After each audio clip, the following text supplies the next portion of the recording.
Good day. Today is June 11th, 2025. I am Derek Fildebrandt, publisher of the Western Standard, and you're watching The Pipeline, coming to you for the floor of the Global Energy Show right here in Calgary, Alberta.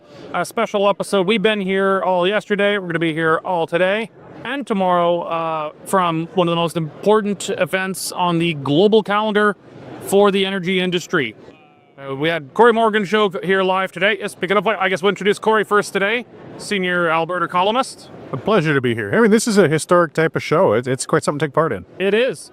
And we've got Western Standard opinion editor, Nigel Hannaford. Lots of opinions down here. More than 600 booths, 700, I think. An incredible show, second biggest in the world. One big, beautiful oil show. To rule them all. Absolutely. One big, beautiful oil show. Right. Yeah. Well, we'll be talking about how you can resist deportations of illegal migrants by burning down your city. We're going to take some great lessons from California. We're going to talk about the upcoming G7 Leaders Conference coming up not very far from where we're sitting right now in Kananaskis, Alberta, just west of Calgary. That's coming up in just a few days, I think, right? Starts on Sunday. Starts on Sunday. Be sure to catch our live coverage as we're keeping a rolling block. Indeed. We're going to talk about what we expect there. Some interesting guests on the dinner invitations. We'll be talking about that. But before we get to that, we're going to talk about one big, beautiful apology or retraction from Elon Musk trying to heal the feud between the two titans of American politics today. But before we get to that, we're going to start with Alberta Premier Danielle Smith's speech to the Global Energy Show, or Global Energy Exhibition. Is that the official name? Show? Global Energy Show, yes. So there we go. Exhibition and conference, it says below that. You're right. All right, just mix it up. We'll be talking about her speech. Nigel made an address to everyone at the big plenary this morning. Thought about that. This was actually a tremendous show from Premier Smith. What we've got to remember, Derek, Cory, is that those of us who live here and cover this stuff all the time find a lot of it familiar. But if you are not from Calgary, if you're not from Alberta, if you're not even from Canada, you come in and, quite frankly, having a presentation from Premier Smith is just an eye-opener. She was on top with her figures. We heard all the figures before, but she was rolling them out. There were eyeballs going, good Lord, Alberta, really? You know? And I think most important was the interview that she did afterwards with Peter Mansbridge. Peter Mansbridge, I know, the grand old man of Canadian broadcasting, didn't always agree with everything he said and thought when he was in business. He did a really clever interview, and it gave the Premier a chance to lay out her strategy for dealing with Mr. Carney without actually saying, this is my strategy. She is giving him time to show whether he is going to offer good faith to Alberta, time to see whether he can bring his whole party under control. Like, one of the things that, I made this note, and Smith made the observation that although he has said some encouraging things, he has got a group of MPs who were there in the last Parliament and who really liked the way things were going. So he's got a huge leadership turnaround to do, but he has shown that he can be pragmatic. And she used as evidence for that the fact that almost before he had tried out the Prime Minister's chair, he had signed away the carbon tax, and she is hopeful that kind of pragmatism will characterize his tenure as Prime Minister, is going to be good for Alberta. So, Cory, it was nothing we hadn't heard before on that front. Hopeful, Freudian slip. There's some present company over my shoulder we can't see right now. Carney's saying the right things, but we have to see action. We don't really know what it means yet because there's two Carneys. There's the Carney we saw whose elbows up during the election, and then there's the Carney who wrote the book Values, which is implacably anti-pipeline, anti-oil and gas, anti-resource development. Was there anything there that she hasn't said before? No, but as Nigel said, I mean, it's a brand new audience, though. It's letting others who don't watch the typical... It's international audience, but Yeah, absolutely. And in this industry, I mean, energy in general is very integrated. And you don't necessarily read the newspapers of every other country you're involved in or jurisdiction. And getting a leader to speak diplomatically on the challenges that really are happening with our, I guess you could say, national authority and whether or not we can get projects done here, I think it was a very good opportunity. And she's taken full advantage of that. I think the feds perhaps might regret not having a larger presence here to speak on their behalf on perhaps what their agenda might be. Well, before we get into the new pipeline and infrastructure bill, let's talk about that. I noted that in some of the interviews I did with people on the floor of the show here yesterday, that there is no major representative of the federal government here. I'm sure they've sent some bureaucrat, some fart catchers around to take notes, and there's probably some people in the back rooms here, but no prime minister, no energy minister, no environment minister. I think they'd be smart not to send the environment minister here. I can't recall her name, but she's from Quebec and very many ways considered to be a protege of Stephen Guilbeault, who I can't ruin my parting shot. Is mostly not here. Stephen Guilbeault, actually, let's just say for those watching at home, we actually are perhaps expecting Stephen Guilbeault to come for an exclusive interview with the Western Centre, maybe arriving by the end of this show. But the environment minister would not be a welcome person here. That you'd have a very real risk, if not probability, that he would she would get booed here. But Tim Hodgson, the new energy minister, I'm surprised not to see him here because he's got a resume that is not at odds with other folks here. And he gave a speech at the Calgary Chamber of Commerce just a few weeks ago. They went over pretty well. Again, just speech, no actions yet. But what he said went over very well, and there was a lot of people who left that thinking, I'm willing to hear more from them. Why do you think he, and I think he could have been here, and I know he was invited, why do you think he was not here?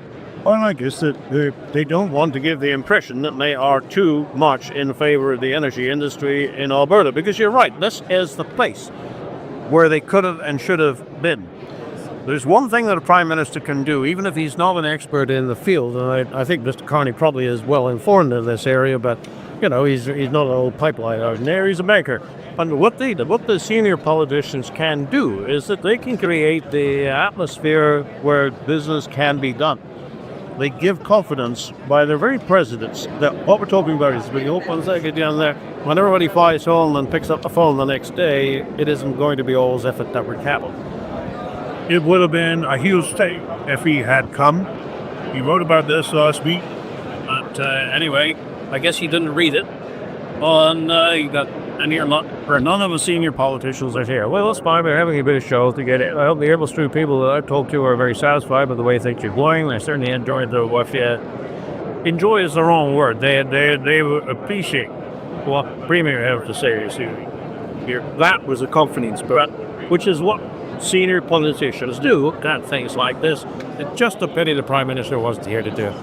Well, or even an energy minister. I mean, it really says a lot. As we were talking about earlier, this is one of the biggest energy shows on the planet. If you can't have your federal energy minister attending a show this significant and big, it signals to the people here, to the producers, to us that they don't take it seriously, that they don't see it as a priority, what I want to do. And I think some people in that words are going to read into this, perhaps, that, we'll start to question how serious Mr. Carney is about getting the infrastructure developed across this country.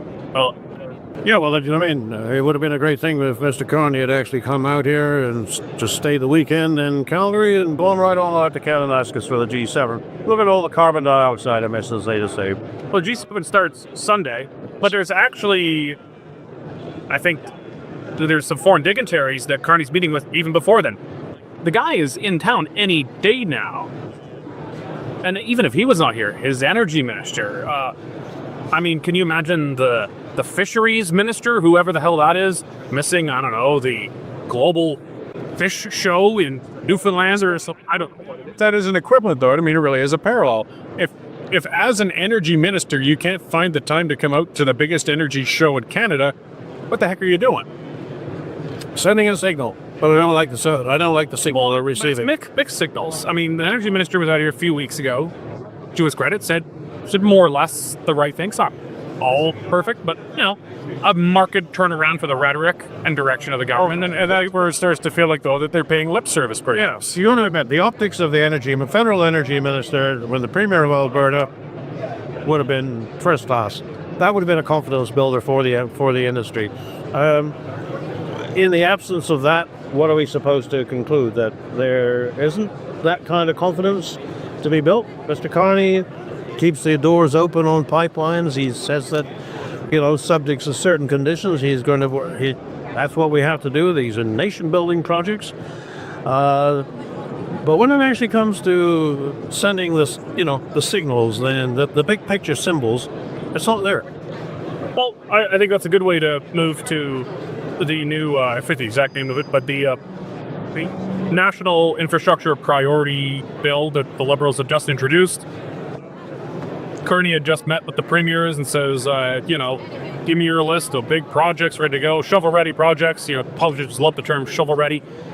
But from this, the big things we need are no longer shovel-ready because no one's bothered applying to build a new pipeline in Canada across provincial boundaries or international boundaries ever since the Norway Pipelines Act or the Impact Assessment Act, whatever you're calling it, has been passed. They got the message. Why would you spend hundreds of millions of dollars on an approvals process that is going to lead to nowhere, just going to get you nothing but grief and bad press? So none of those things are shovel-ready.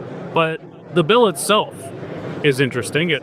Parts of it say, the federal government can identify this infrastructure, these infrastructure projects like pipelines, highways, major economic infrastructure pieces.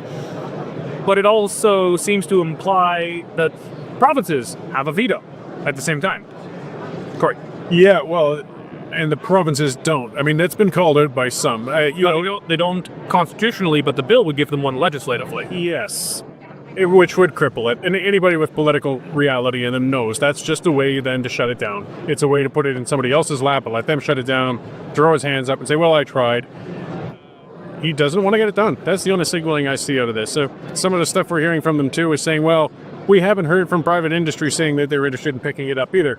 Well, if you aren't even willing to come into the room where private industry is gathered, it sounds to me like you don't want to hear from private industry, and you don't want to hear them say, what would you like to get done? What would you like to see? I don't like the signaling we're getting from them. I feel they're playing lip service to this, but he has no intention of letting anything get done.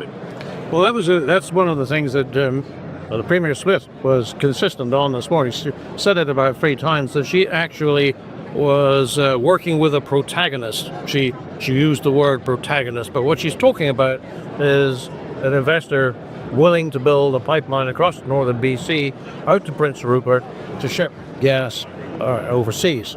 Well, obviously she couldn't identify that individual or that company at this stage, but this is a response to Premier David Eby of BC saying last week, well, why are you inside? You don't even have a pipeline.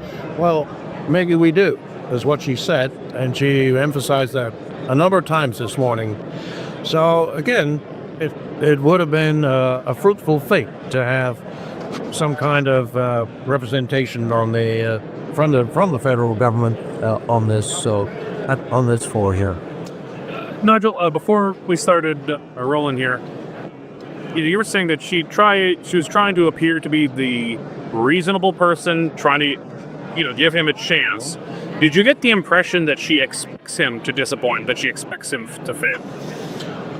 No, We're not saying so directly. No, well, she certainly didn't say that. I mean, I think that her public presentation is that they're going to work together and that good things are going to happen. I mean, she would be very foolish if she gave the impression that good things were going to happen. It was a certainty. We just had to wait the 6 months. Mr. Carney would fly out here, or she would go out there, or they'd meet in Winnipeg, and then there would be a lovely announcement that's going to make everybody. That would be just to raise expectations that may not be met. But she certainly I know there's a lot of people in Alberta who would just like her to be feisty and walk around with her fists. Well, I guess the elbows, it's the fists up anyway, and say the things that people would just love to say if they could find themselves standing beside Mr. Carney. But, that's not necessarily the way to do it. That's not going to help making the Prime Minister of Canada not only against you on policy, but also personally, just finding you offensive. You might recall that Mr. Trudeau made himself personally offensive to Donald Trump. That did not help. Mr. Carney does not agree with Mr. Trump, but he gets along better with him than his predecessor did, and there's certain evidences for that. I think what the Premier is trying to do is say, look, we're ready to work with you. We understand what your priorities are, but here are ours, and let's see if we can't make some money. Well, reasonable person. Well, speaking of Trump, let's change gears. Part of a bit more American discussion than we normally do on the pipeline today. I try to avoid too much American stuff because you can listen to commentary on American news on American sources. They tend to know more than we do, but some of this stuff is just the ramifications are so big for us. Both for north of the border and just for the kind of broader Anglosphere conservative world. And the nuclear bomb on that was the fallout between. That's a good pun. Was the fallout between Donald Trump and Elon Musk, arguably the two most powerful men in the world, the richest man and the man who controls the internet. As someone put it the other day, the man who controls the nukes, the man who controls the internet.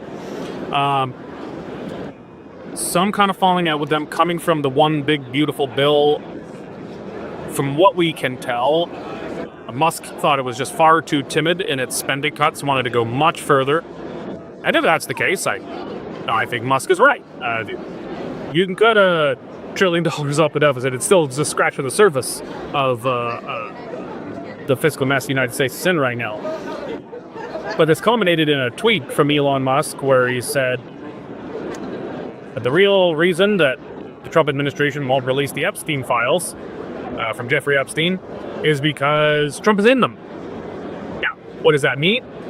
I'd be surprised if he's not mentioned somewhere. Epstein, Ghislaine Maxwell, they hobnob with all the most rich and powerful people on the planet, pretty much. And I think, we know pretty well at this point to be a leverage scheme, possibly involving foreign intelligence services, that kind of thing.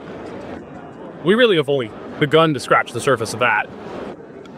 But does that mean everybody mentioned that they have ever met with in their life is implicated and has done wrong? No. Mark Carney himself has appeared in at least a few legitimate photos with Ghislaine Maxwell, some of which are fake, some of which are real. Hard to tell which ones sometimes, but it was a hell of a shot. Because if there is anything, there's not a lot I think that could get Donald Trump's base to turn on him. But if he was implicated in the real bad stuff with Epstein, I think that would be about the only thing that could, if even that. But then a reconciliation today, Nigel. Well, then Musk whooped that back anyway. Today. I think. Well, it was just the other day before the specific allegation that Trump was in the Epstein files. He pulled that back a couple of days ago. I said, I think it was a bit wrong on that. Well, let's see. He said he posted just today, or middle of the night last night, I guess. I regret some of the posts about President Donald Trump last week. They went too far. Walking about. Yeah. So, but the thing is, that's a kind of a mature. What people do is they fall out, they have an argument. You got two bulls in one corral, and they're going to fight. Eventually, I actually was surprised that it lasted as long as it did without open criticism of each other. Both of them, I do believe, have got an interest in doing something other than fight with each other. They want to do something for America. People may or may not agree with what that something is, but I don't think there's any doubt that that's what their motivations are. So in the end, somebody must have said, look, you got to say sorry. You got to accept the apology, sir. All right, it's just don't call me. And it popped up. And that's actually a good thing. But your point about people being implicated by being on the same sidewalk as somebody else. I mean, I had coffee in Ontario once with an NDP member of parliament. I mean, is that going to come back on? Here's on the flight manifest going to the island. Okay, you know what? You got some explaining to do at that point. You're not 100% guilty, guaranteed, but you're probably guilty. If Trump's name were to be on the flight manifest going to Pedo Island, I mean, that is something. But if it just shows up, It's not the right unpleasant reference, but I mean, there's photographic evidence passing around the internet which tries to associate Mark Carney with Epstein. I was just saying that, yeah. So it's some of this stuff is just not fair. Yeah, they had to patch something over, but and some people say it was inevitable that they would fall out. I mean, you got these two larger-than-life personalities that they were inevitably going to fall out. Now, I could see the argument for it, but also, did the fallout have to be this public and nuclear? Like, both men have a lot at stake here. I think, preceding, I think it should be noted, maybe we need to update our story on this. If Chris Oldborn's watching, update it. This was preceded, though, by yesterday, J.D. Vance tweeting that, during the time that Elon was leading Doge, he took a 25% hit to his net value because, well, who are the people who like to buy Teslas? Not people who drive gas-guzzling trucks, gun-toting Republicans. It's Democrats. People in California who like to buy Teslas to save the environment. So, Tesla has taken an absolute, it's just been massacred in the stocks and in sales since his affiliation to begin with Trump, but especially since Doge. So I think there was that was the opening there. J.D. Vance said that. He says, we should thank Elon for his service. He made a huge, a gargantuan personal financial sacrifice to do this. Thank him. So Trump was never going to fire the first apology. I mean, that just seems beyond his personal capabilities, I think. But it does seem to be kind of constructed that people on both sides are, I don't know, but is it also kind of a split or internal tension between the national conservatives, the populists in the party, and the so-called tech bros, these kind of two of the big dominant wings of the Trump coalition? Well, I mean, I think part of this, I'm glad you mentioned what Musk lost in politicizing himself and getting into that. I mean, we're talking, an unimaginable billions of dollars. He must have known going in that this is going to cost. It's not like he's going to worry, he's going to be impoverished. I mean, when now you're down 100 billion, but you're still hundreds of billions. It's not really measurable in your lifestyle. But he knew he was taking that on and joining with President Trump, which tells me he did it for ideological reasons. He wanted to accomplish something, and the Doge was it. He wanted smaller government. He wanted to be able to say, I made my mark on the country by helping trim things down. And he went through that, did that sacrifice, and then this bill does come out to show that at best they were just putting a thin coat of paint on things. The spending is still out of control. There's still no realistic efforts to make a change. I think that's part of what got to him. Boy, I was the one standing with the chainsaw. I was the one who actually chainsawed my own company down by a quarter. And I don't see any significant difference to the government path going forward. As you mentioned, it's a sign of the modern way of communication, right? 30 years ago, this wouldn't have happened because at most you're going to leak to a reporter, but you can tweet it now. You can Truth Social it now, and it can really escalate quickly publicly when it would have been behind closed doors before. It's kind of ironic, he lost more on his company than he saved the government of the United States. And I'm sure he's sleeping at night. Oh, that, jeez, man, why did I do this? I think is part of it. But again, I mean, he's kind of walked it back because the temper's cooled a little on these things. But in today's world, get that toothpaste is out of the tube. As you said, these tweets come out in the middle of the night. These are things that are impulsive from both Trump or Musk. And now it's just a whole new dynamic. Well, I've got to wonder, too, if we're going to take a less charitable view, is Musk angry that Trump is ending the EV mandates, electric vehicle mandates? Not many people actually want to drive those things. I mean, there'll be more in the States than in Canada because they've got warmer climates where EVs are sort of a terrible idea. Still generally a terrible idea unless you really only drive around the downtown core of a big city. But EV mandates have been what is propping up EV sales because most people don't want to buy the things. Biden saying, they want to phase up, California, and then the Biden administration said they want to mandate electric vehicles by a certain date. Canada, on paper at least, still has the damn things. If I'm being less charitable, I might say that Musk was thinking, that's going to kill Tesla. Look at all the sacrifices I'm making. Tesla stocks is in a crapper for me leading Doge here. You can't kill the EV mandates on me. Yeah. Well, you may. I've read that theory, and it may be so, but if you're interested in an electric car at all, a Tesla will be the one you would want. And the thing would be, if you can afford those kind of prices, then probably the government rebate. It's just the rebate. It's the mandates that they're going to ban the internal combustible engine for vehicles by 2030 or 2030 something, and require that everything be an EV. I mean, that would put Tesla in a very good spot. Well, so I don't pretend to be, the Musk whisperer. He may have different ideas, but everything else that I've seen about him is that he's a freedom lover, and I cannot see him in a fit of pique over the mandate being. He would probably just say, listen, we'll just make it the car that you can't resist buying. And as a matter of fact, that crazy truck that they have, the one that looks like an axe, 0 to 60 in 2.1 seconds. That's, if you're going to have a truck, that's the truck to have. So I think they're unless you want to drive it for a long distance to the cold Alberta winter, to an oil rig. It's not going to always so good there. Well, then that probably you do want a good old F-150, but look, I'm not here to sell Tesla trucks. I'm just saying that people who want them will want them whether there's a mandate or not. Yeah. So I don't think that's lots of making people to, even those who don't. Now, I plan, if Canada doesn't get rid of its EV mandates by the time that time comes, and Alberta isn't its own country by then, I'm just going to have to do like a Cuban, and I'm going to fix my F-150, and I'm going to drive it for 50 years until I'm dead. I'll die before the truck. But, I mean... Well, maybe if you got a Chev. Fuck. Say, that was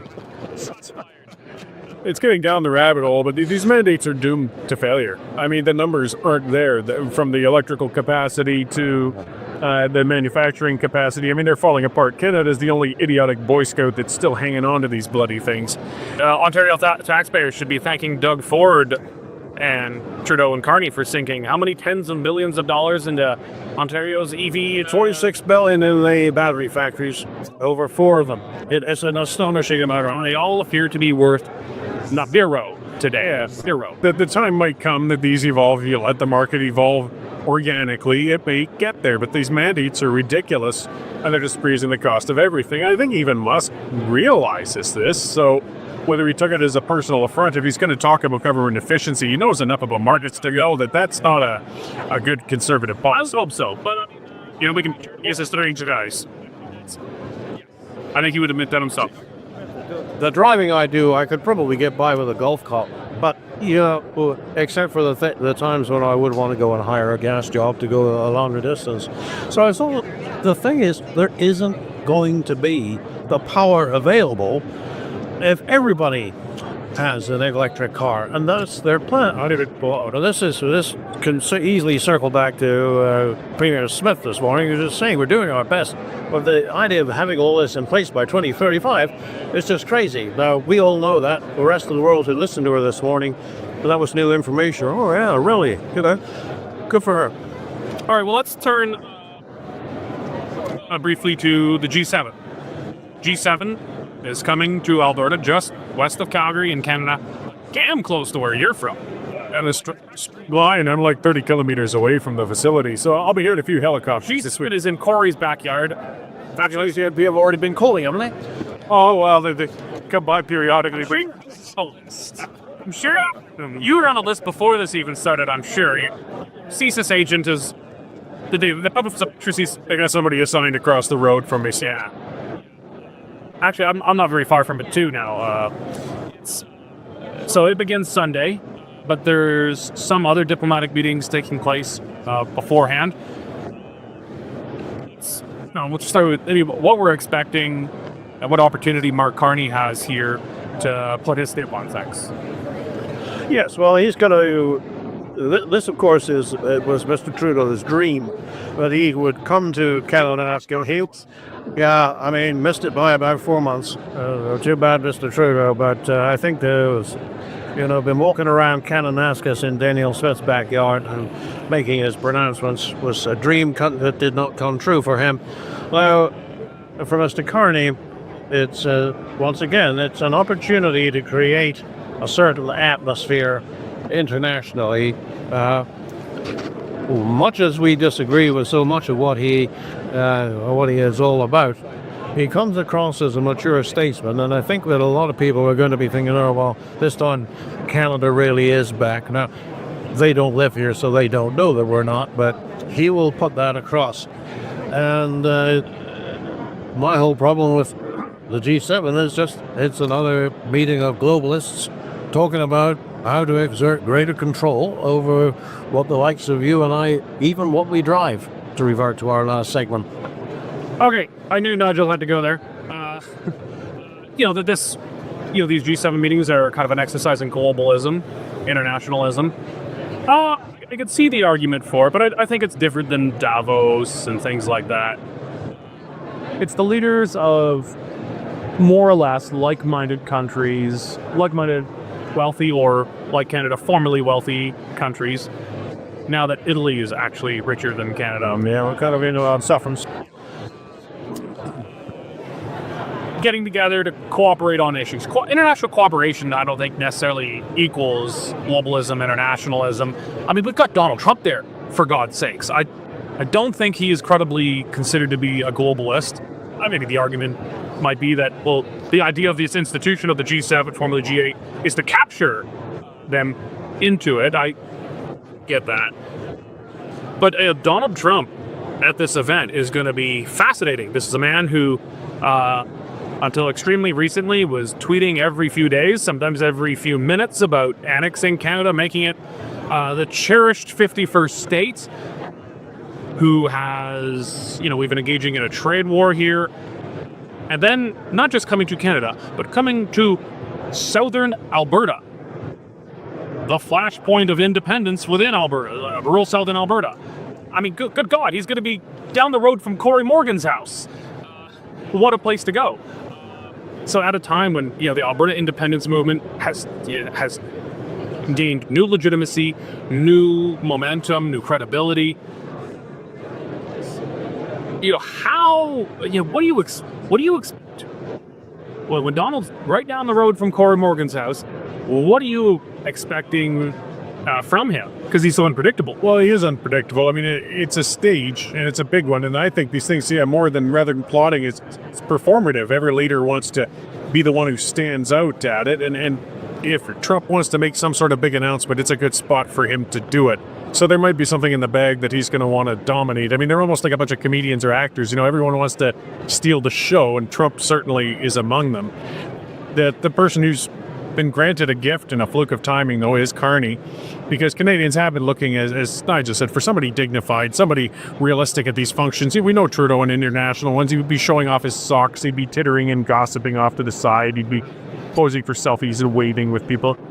Carney's going to show some diplomacy and some to come across as solid, and he needs that. As they said, it's a gift for him as performing for Canada, and he's in luck. I mean, I guess his biggest fear and risk will be that Trump's going to steal the show. He's going to pull a Trump, whatever that might be. The Trump might be Trump, and everything gets overshadowed, that whatever was discussed, because they have their break-off sessions and their discussions and things, but that's really a minor part of it. Most of it's just kind of playing up for their announcements on a world stage at a gathering and seeing what they can do to steal a show. So Trump has been asked by media about, annexing Canada, 51st state stuff before.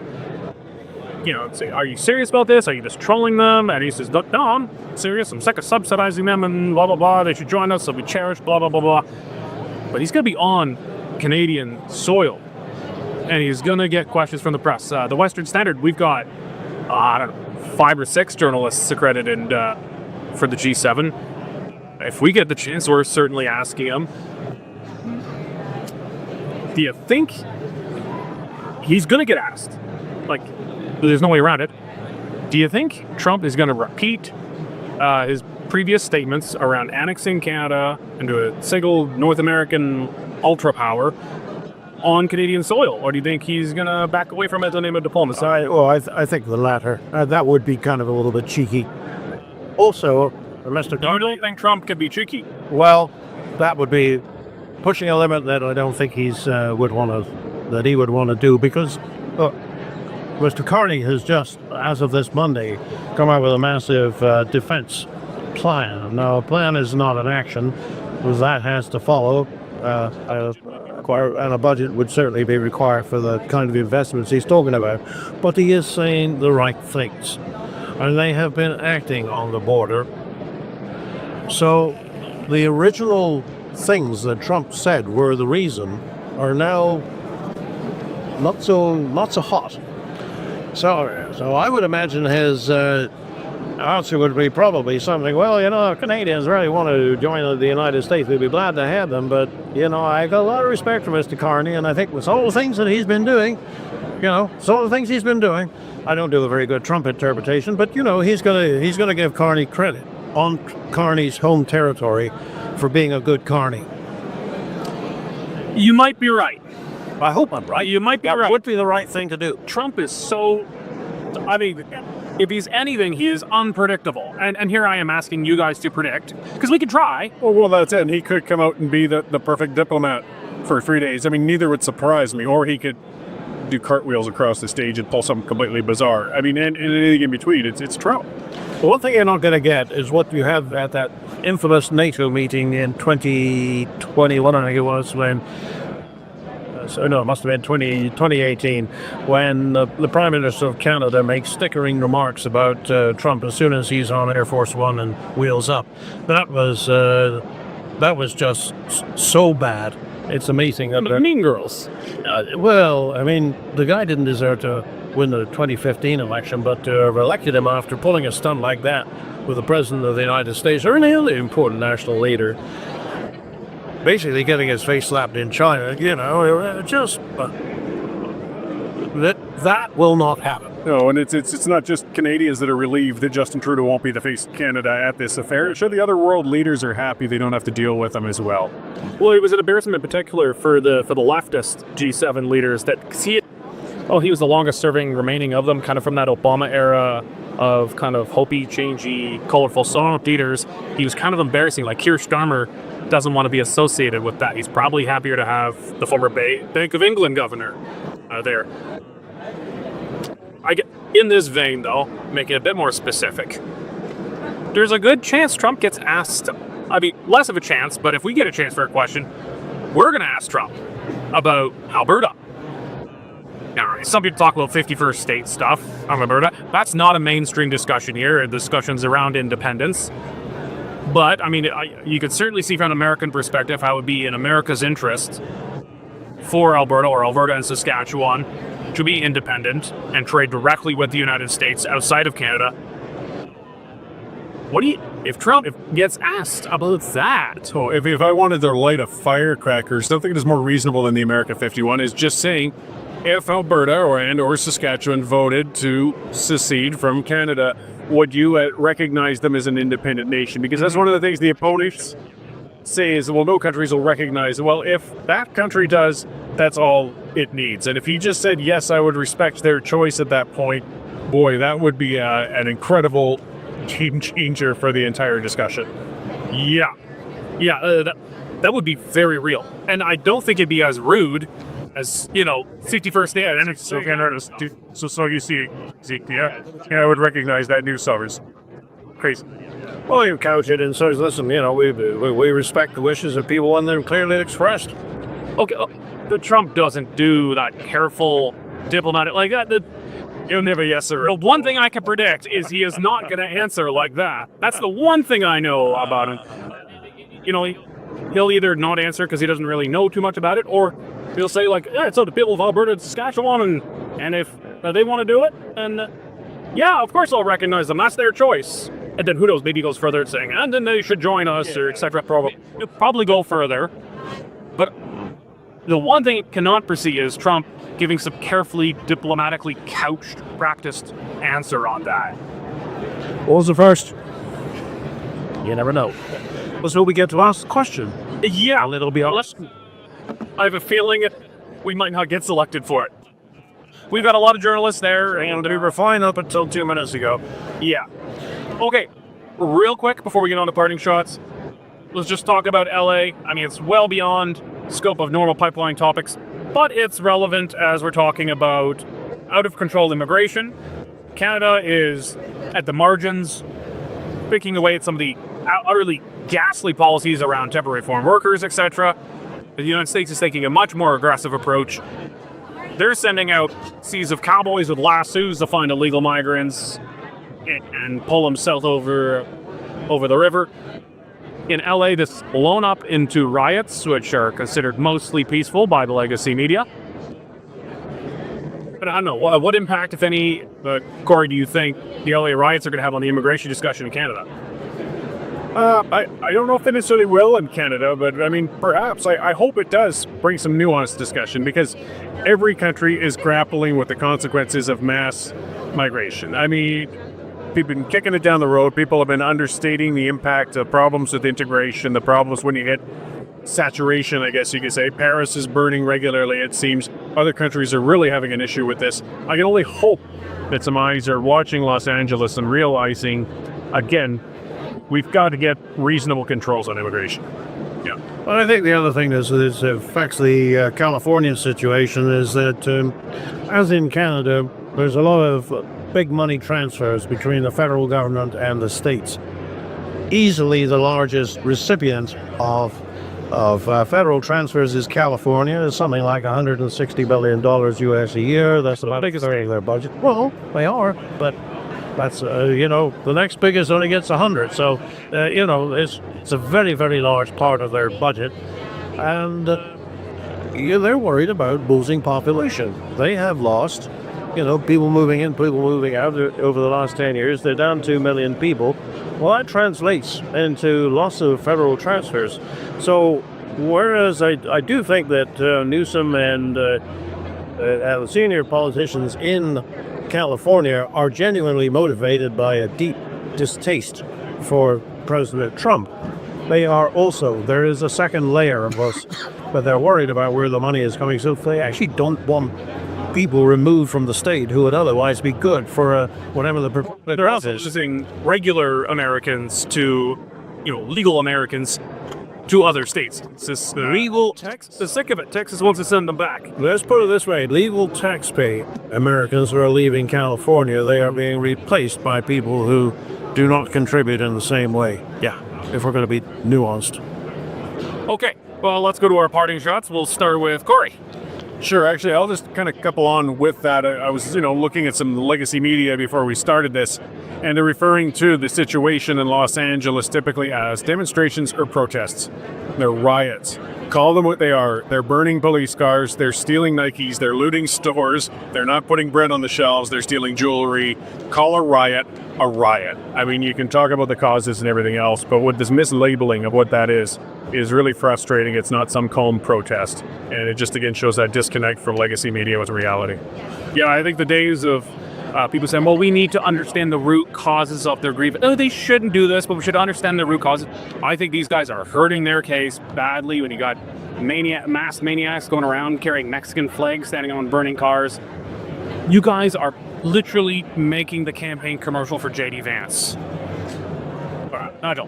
Well, it's a sad and bitter day in my life. Brian Wilson of the Beach Boys died today, I think at 82. He was my inspiration back in the 60s when I was first driving. There I was in my little old 1935 Austin 7, and he was there in his hot rod with the little deuce coupe, and all the other great old songs in the 409. But, everybody dies in the end. But I had the satisfaction of getting a Beach Boy I've used the word singularly, the Beach Boy concert about 3 years ago.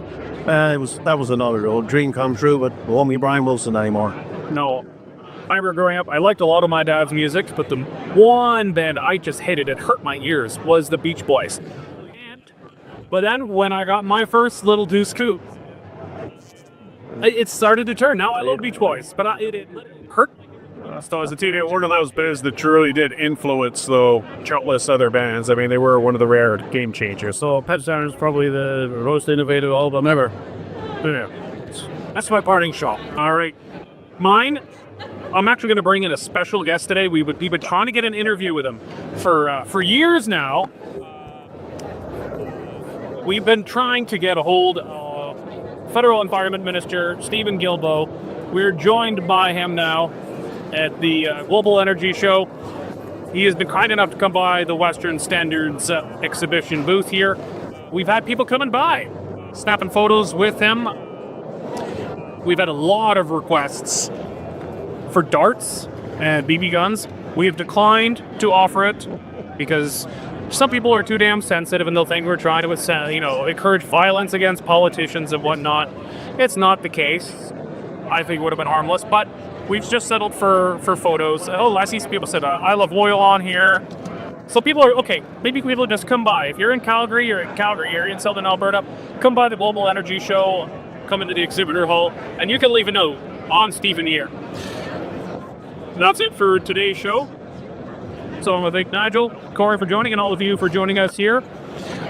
Remember, the Western Standard relies on readers and viewers like you. Go to westernstandard.news, click on subscribe. It's only $10 a month or $100 a year for unlimited access, and you'll get exclusive hot interviews like my sit-down interview with Stephen Guilbeault, which were definitely put behind the paywall.